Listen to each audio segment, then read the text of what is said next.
Welcome to another video. এখন আমরা কিভাবে চিংড়ি ভুনা করে সেটা দেখব। প্রথমে চিংড়িগুলো ধুয়ে নেওয়া হয়েছে, বড় বড় সাইজের চিংড়ি নেওয়া হয়েছে। তারপরে হয়েছে এটাতে পেঁয়াজ তেলের ভিতরে দিয়ে নাড়াচাড়া করতে হচ্ছে। আর যেটা দেখতে পাচ্ছেন যে তেজপাতা, তারপরে লম্বা লম্বা লাঠি, এটা কি মনে আসতেছে না নাম, হ্যাঁ ওইটা দেওয়া হয়েছে। প্রথমে পেঁয়াজের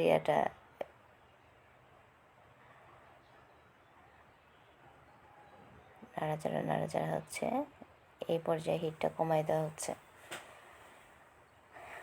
এখন দেখেন চুলার উপর কি সুন্দর রোদ পড়ছে আইসা।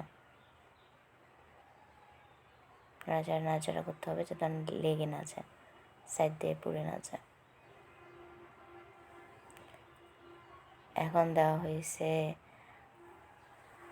রসুনের পেস্ট।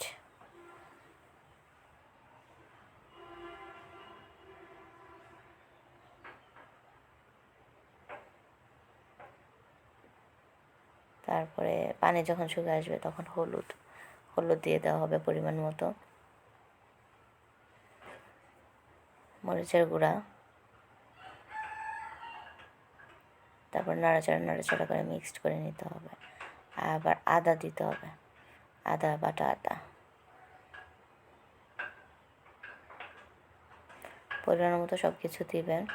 যদি আপনারা বেশি রান্না করেন তাহলে বেশি দিতে হবে, কম রান্না করলে কম, মিডিয়াম হলে মিডিয়াম, যে যেরকম খাইতে পছন্দ করেন। তারপর পানি মিক্স করে দেবো, কারণ এগুলো খুব ভালোভাবে মিক্স হতে হবে। নাড়াচাড়া করতে হবে, নাড়াচাড়া করে একদম মিক্স করে নিতে হবে। তারপরে ওয়েট করতে হবে কষানো পর্যন্ত। এই যে কাঁচামরিচ দিয়ে দিলে তো একটা আলাদা স্বাদ হয়, সেজন্য কাঁচামরিচ দেওয়া। ভেজে রাখা চিংড়িগুলো দিয়ে দিছি। এত বড় বড় চিংড়িগুলো যখন মাথা কাট হয়েছে তখন ছোট হয়ে গেছে, যখন ভাজা হয়েছে তখন আরও ছোট হয়ে গেছে। এখন মনে হচ্ছে এগুলো একটুকু চিংড়ি। এটাতে আলাদা কোনো পানি অ্যাড করার দরকার নেই। এরকম করে এটাকে আস্তে আস্তে করে কষা নিতে হবে। তারপরে পানি যখন শুকিয়ে যাবে হয়ে গেছে। আমার কাছে মনে হলো চিংড়িগুলো একটু কাঁচা কাঁচা, সেজন্য আবার একটু পানি অ্যাড করে দিলাম যেন ভালো করে সিদ্ধ হয়ে যায়। এই পানিটা শুকালে তারপর উঠায় নিতে হবে। যখন উঠে নেব তার আগে ধনিয়া পাতা কুচি দিয়ে দেবো। এই তো হয়ে গেছে চিংড়ি। আল্লাহ হাফেজ।